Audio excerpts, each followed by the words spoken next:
പ്രിയപ്പെട്ട സഹോദരി സഹോദരന്മാരെ, ഞങ്ങൾ നിങ്ങൾക്കായി ഒരു സദ്വാർത്തയുമായിട്ടാണ് വന്നിട്ടുള്ളത്. 2025 ജനുവരി 1 മുതൽ 365 തലക്കെട്ടുകൾ ഉൾപ്പെടുത്തിക്കൊണ്ടുള്ള വർഷം മുഴുവൻ പ്രാർത്ഥിച്ച് ധ്യാനിക്കാനുള്ള വചനങ്ങൾ ഞങ്ങൾ പങ്കുവയ്ക്കുന്നു. എല്ലാ ദിവസവും ഞങ്ങൾ ഒരു തലക്കെട്ടും അതുമായി ബന്ധപ്പെട്ട വചനങ്ങളും അയച്ചു തരുന്നതായിരിക്കും. വചനങ്ങൾ കേട്ട് ധ്യാനിച്ച് അനുഗ്രഹം പ്രാപിക്കാൻ ഞാൻ നിങ്ങളെ പ്രോത്സാഹിപ്പിക്കുകയാണ്. ദയവായി സബ്സ്ക്രൈബ് ചെയ്യുകയും നിങ്ങളുടെ കൂട്ടുകാരുമായി പങ്കുവയ്ക്കുകയും ചെയ്യുക. നന്ദി.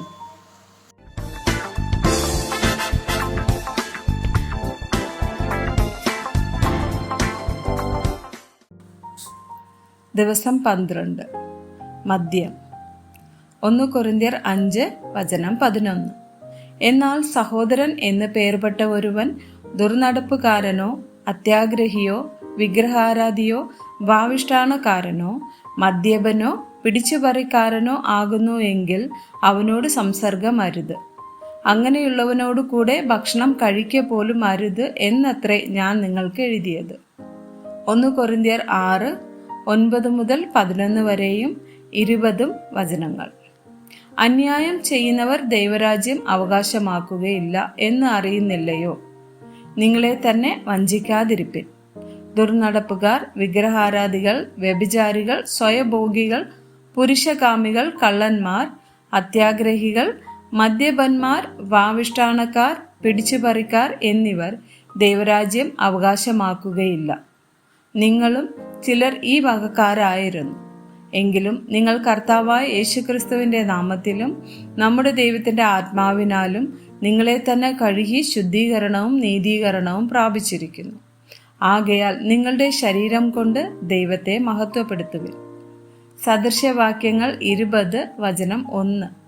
വീഞ്ഞ് പരിഹാസിയും മദ്യം കലഹക്കാരനും ആകുന്നു. അതിനാൽ ചാഞ്ചാടി നടക്കുന്ന ആരും ജ്ഞാനിയാകയില്ല.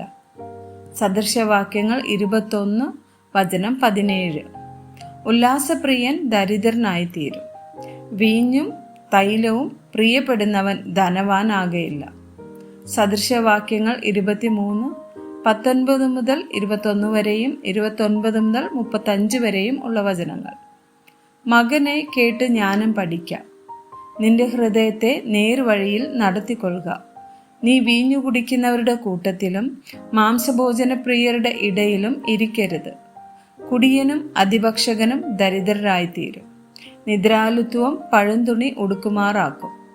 ആർക്ക് കഷ്ടം, ആർക്ക് സങ്കടം, ആർക്ക് കലഹം, ആർക്ക് ആവലാതി, ആർക്ക് അനാവശ്യമായ മുറിവുകൾ, ആർക്ക് കൺചുവപ്പ്. വീഞ്ഞു കുടിച്ചുകൊണ്ട് നേരം വൈകിക്കുന്നവർക്കും മദ്യം രുചി നോക്കുവാൻ പോകുന്നവർക്കും തന്നെ. വീഞ്ഞു ചുവന്ന് പാത്രത്തിൽ തിളങ്ങുന്നതും രസമായി ഇറക്കുന്നതും നീ നോക്കരുത്. ഒടുക്കം അത് സർപ്പം പോലെ കടിക്കും, അണലി പോലെ കൊത്തും. നിന്റെ കണ്ണ് പരസ്ത്രീകളെ നോക്കും, നിന്റെ ഹൃദയം വക്രത പറയും. നീ നടുക്കടലിൽ ശയിക്കുന്നവനെ പോലെയും പാമരത്തിന്റെ മുകളിൽ ഉറങ്ങുന്നവനെ പോലെയും ആകും. അവരെന്നെ അടിച്ചു, എനിക്ക് നൊന്തില്ല.